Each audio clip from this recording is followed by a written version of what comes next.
يا أيها المزمل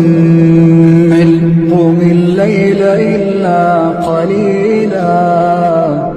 نصفه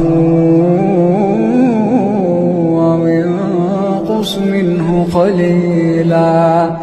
أو زد عليه ورتل القرآن ترتيلا إنا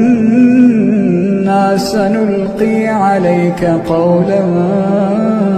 ثقيلا إن ناشئة الليل هي أشد وطئا